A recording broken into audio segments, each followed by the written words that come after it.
Hey everybody, Dr. A here, and in this video we're going to be providing some background information on bearing stress. So what is bearing stress?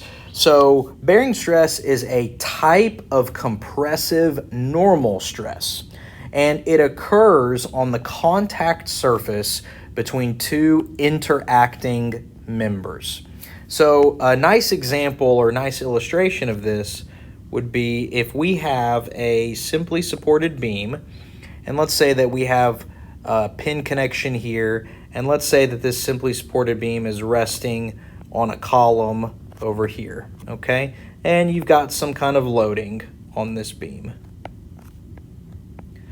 So that loading is W, and let's say that you have a reaction force here. Let's call this RA, and let's say you have an RB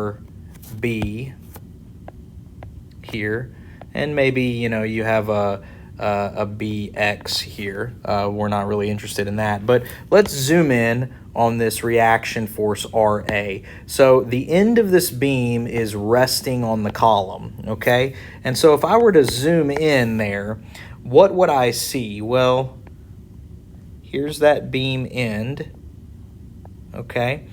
And here's that column.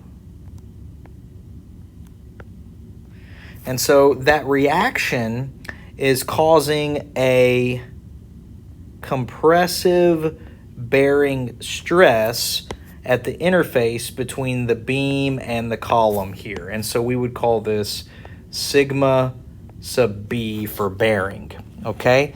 Now, how do we calculate that sigma sub B? Well, we would say sigma B is a force. In this case, that force would be RA, but it's going to be divided by the bearing area. To be consistent, let's use lowercase letter b here. Okay, it doesn't really matter, but just to be consistent.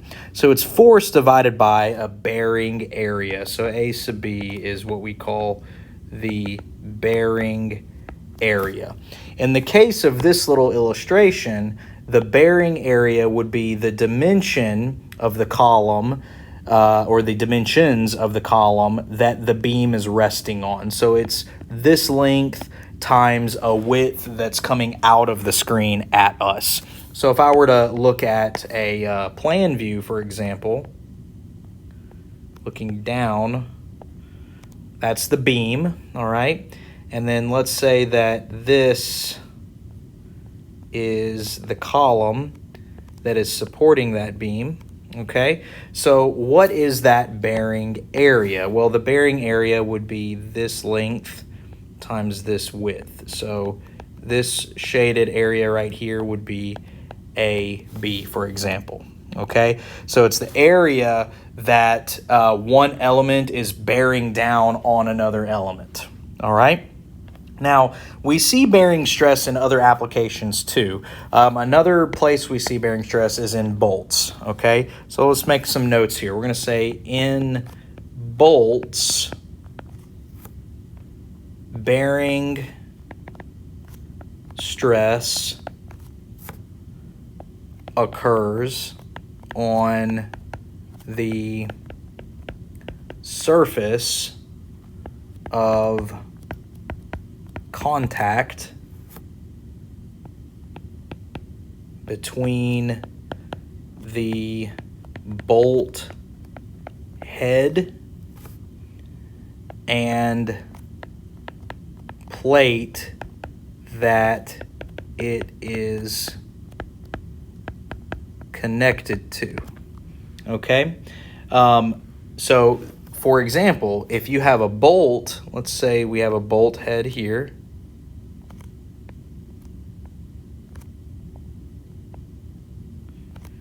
and the bolt just keeps going, and let's say that here's our plate,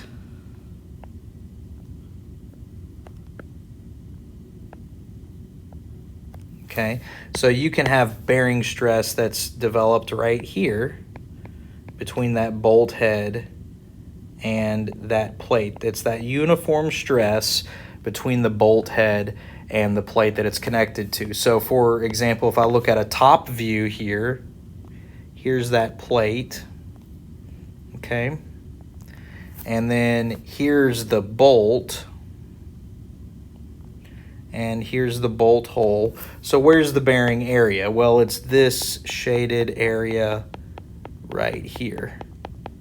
So it's that annular area. That's A sub B. How does that bearing develop, that bearing stress develop? Well, that develops when you tighten the bolt and the head of the bolt compresses against the plate that it's going through, around the annular part of the bolt head, okay? So that's one type of bolt bearing. Can bolts be subjected to bearing in other ways? Yeah, absolutely, okay? So bearing stresses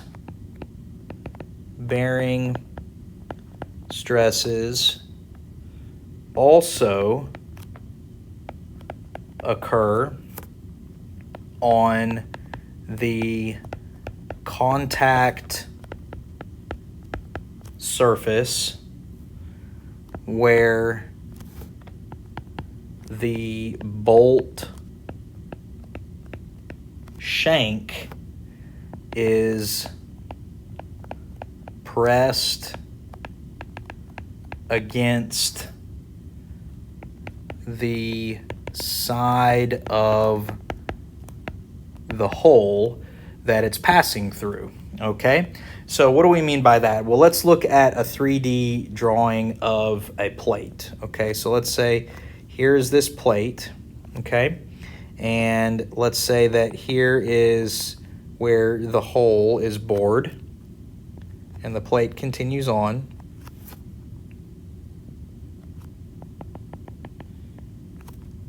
Okay. Draw that a little bit better for us. There we go. So where is the bearing area here? Well, if this is the hole right here that the bolt is passing through, okay, this is the hole that the bolt is passing through. Whenever you have a load that is, perpendicular to the long side of the bolt, what you're going to do is develop bearing stresses on this bolt hole, on the inside of this bolt hole surface. Now, because this is curved and it's really non-linear, we approximate it as planar. We approximate it as the projected rectangular area, okay? So we're gonna approximate this as this.